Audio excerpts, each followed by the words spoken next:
आदर्श रिसॉर्टवर पोलिसाची मोठी धाड, लाखोचा जुगार अड्डा उद्ध्वस्त, 60 आरोपी ताब्यात. खामगाव शेगाव रोडवरील आदर्श रिसॉर्टवर पोलिसांनी मध्यरात्री मोठी धाड टाकत जुगार अड्डा उद्ध्वस्त केला. या कारवाईत तब्बल 60 आरोपींना अटक करण्यात आली असून तब्बल 22 लाख रुपयांहून अधिक किमतीचा मुद्देमाल पोलिसांनी जप्त केला आहे. रिसॉर्टचा मालक विलास प्रल्हाद घाटे राहता शेगाव हा फरार असून त्याच्या विरुद्ध गुन्हा दाखल करण्यात आला आहे.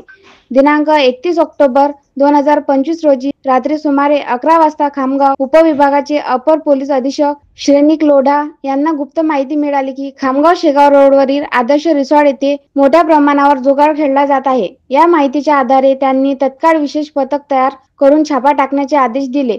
रात्री उशिरा पथकाने घटनास्थळी धाड टाकली असता तेथे अनेक जण ताशपत्त्यावर पेच लावून जुगार खेळताना आढळले. पोलिसांनी तत्काळ कारवाई करून सर्वांना ताब्यात घेतले. पंचनामा करून मुद्देमाल जप्त केला. या कारवाईत पोलिसांनी घटनास्थळावर आणि आरोपीकडून एकूण 62,02,640 रुपयाचा किमतीचा मुद्देमाल जप्त केला आहे. त्यामध्ये नगदी रक्कम 17,52,320 रुपये किमतीचे 52 मोबाईल फोन, 2,08,000 रुपये किमतीचे 12 चारचाकी वाहने, 41 लाख रुपये किमतीचे 5 मोटरसायकली, 1,25,000 रुपये तसेच ताशपत्ते, पाकिटे, गाद्या आणि खुर्च्या मिळून एकूण 62 लाख रुपयाचा माल जप्त करण्यात आला आहे.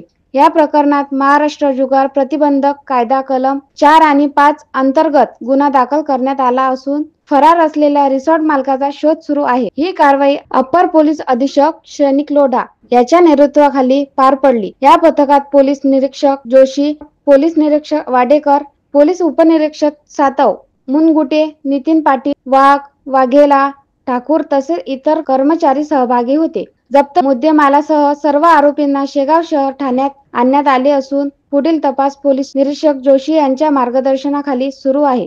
पोलिसांकडून फरार रिसॉर्ट मालक विलास घाटे याचा शोध घेतला जात आहे. युवा क्रांती न्यूज साठी डी ललित शेगाव.